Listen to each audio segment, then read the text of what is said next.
எல்லாருக்கும் வணக்கம். நான் பாடலாசிரியர் கு கார்த்திக் பேசுகிறேன். அதுக்கு அதான் சொன்ன மாதிரி நம்ம யார் சார் சொன்ன மாதிரி பீஸ்ட் அண்ட் கேஜிஎஃப் அப்படி பார்த்துக்கலாம். ரெண்டுமே செலிப்ரேட் பண்ணலாம். இந்த தமிழ் புத்தாண்டு இந்த அடுத்த வாரம் வந்து ரொம்ப ஜாலியாக இருக்கும். கண்டிப்பாக விஜய் சார் வந்து இந்த மாதிரி ஒரு பாடலை வந்து ரொம்ப நாளாக பாடணும்னு ஆசைப்பட்றேன் அப்படின்னு சொல்லியிருந்தாருன்னு அவங்ககிட்ட இருந்து சொன்னாங்க. கூடிய விரைவில் என்னை தனியாக சந்திக்கிறேன்னு சொல்லியிருக்காரு. அதுக்காகவும் வெயிட் பண்ணிட்டு இருக்கேன். அப்ரோச் இல்லை, அனிருத் சார் தான் என்னை வந்து இந்த அளவுக்கு கொண்டு வந்தது. ஏன்னா நான் ஆரம்பத்தில் ரெமோ படத்துலேருந்து என்னை அறிமுகப்படுத்தினது. ரெமோ படத்தில் ஒரு சின்ன சின்ன படங்கள் பண்ணிகிட்டு இருக்கும்போது மெயின் ஸ்ட்ரீமில் ஒரு படத்துக்கு கொண்டு வந்ததே அனிருத் சார் தான். ஸோ அவர் மூலியமாக வந்து தான் இவ்வளோ தூரம் வந்திருக்கேன். குலேபா பாடல் பேட்டையில் ரஜினி சாருக்கு என்ன எல்லாத்துக்குமே எழுதி வச்சார், பண்ணார். ஸோ அவர் தான் வந்து ஒரு முக்கியமான ஒரு என்னுடைய வாழ்க்கை பயணத்தில் முக்கியமான ஒரு நபராக இருக்கார். ஸோ தொடர்ந்து அவரோட பயணிச்சுட்டு இருக்கேன்.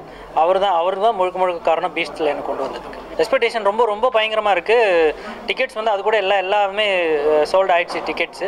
ஸோ அந்தளவுக்கு பயங்கரமான வேர்ல்டு லெவலில் எல்லாருமே எதிர்பார்த்துட்டு இருக்காங்க. அதுவும் இல்லாமல் முழுக்க ரொம்ப நாளைக்கு அப்புறம் முழுக்க ஒரு ஆக்ஷன் படம் வந்து தளபதி அவர்கள் பண்ணுறாரு. ஸோ இது வந்து பயங்கர எதிர்பார்ப்பு கடையில் இன்னும் 2 நாள் வெளியாக போகுது. நானும் ஒரு தளபதி ரசிகனா நானும் ரொம்ப ஆவலாக காத்துக்கிட்டு இருக்கேன் அந்த படத்துக்காக. இந்த பாடல் எழுதும்போது வந்து நீங்கள் விஜய் சார் கண்டு எழுதுறீங்கன்னு தெரியுமா? ஆமாம். முதல்ல நான் ஸ்டூடியோவுக்கு போகும்போதே பார்த்தீங்கன்னா விஜய் சாருக்கு தான் வந்து இந்த விஜய் சார் தான் இந்த பாடலை பாட போகிறாரு அப்படின்னு சொல்லிட்டாங்க.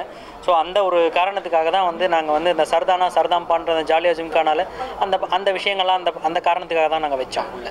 சார் படம் முழுக்க ஒரு ஆக்ஷன் படம், ஒரு நாள்லேயே நடக்கிற மாதிரி இப்போ வரைக்கும் தெரியுது. உங்கள் பாட்டு ட்ரீம் சாங்கில் வருமா இல்லை உங்களுக்கு ஏதாவது? அது வந்து ஆக்சுவலி அந்த பாடல்லையே வந்து பார்த்திங்கன்னா ஒரு சில விஷயங்கள் இருக்குது. படத்துடைய கண்டென்ட்டும் பாடல்களையும் இருக்குது.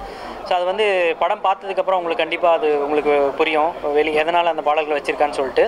ஸோ பாடல் எந்த இடத்துல பிளேஸ் ஆக போகுதுன்றது எனக்கு கரெக்டாக தெரியல.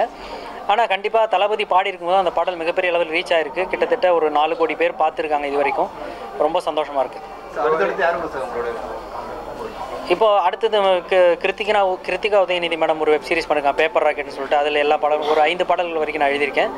இன்னும் 2-3 பெரிய படங்கள் பண்ணிகிட்டு இருக்கேன். அது வந்து இன்னும் பேர் வைக்காமல் இருக்குது. அது பேர் வச்சதுக்கப்புறம் கூடிய சீக்கிரம் அறிவிக்கிறேன் நான். விஜய் சார் பாடும்போது நீங்கள் நேரில் இருந்தீங்களா? இல்லை அவர் பாடும்போது நான் நேரில் இல்லை. ஏன்னா அவரோட ஷெடியூலில் திடீர்னு ஒரு டைம்ஸ் ஃபிக்ஸ் பண்ணி வந்தார். ஸோ அவர் வந்து என்னை சந்திக்கிறேன்னு சொல்லியிருக்காரு. அந்த ஒரு தருணத்துக்காக வெயிட் பண்ணிட்டு இருக்கேன். ஆமாம். இது வரைக்கும் வந்து எல்லா கவிஞர்கள் தான் என்னுடைய குருக்கள்னு சொல்வேன். முக்கியமாக சொல்லப்போனால் வாலி சார் வந்து என்னை ரொம்ப பாதித்த ஒரு கவிஞர். அவருடைய பேட்டர்ன் நான் ஃபாலோ பண்ணுவேன் நிறைய விஷயங்கள்ல. அதுவும் இல்லாமல் சமீபத்தில் முத்துக்குமார் சார் வந்து என்னுடைய மிகப்பெரிய ரோல் மாடலாக கருதுக்கிறேன். ஆமாம்.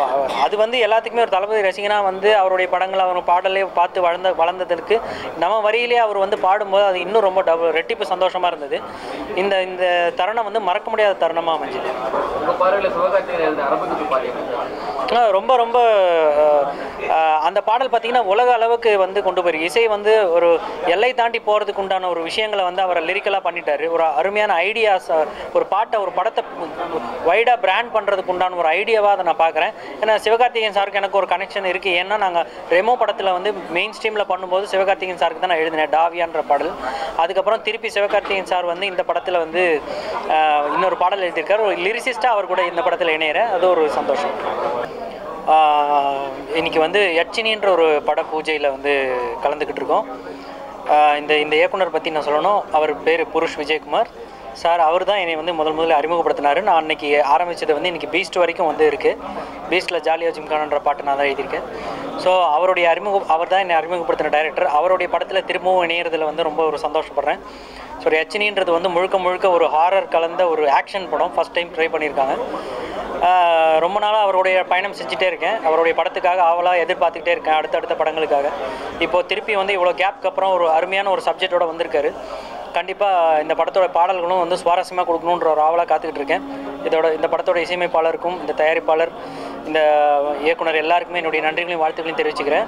கண்டிப்பாக அந்த படம் வந்து சிறப்பாக வரும்ன்ற நம்புகிறேன். நன்றி.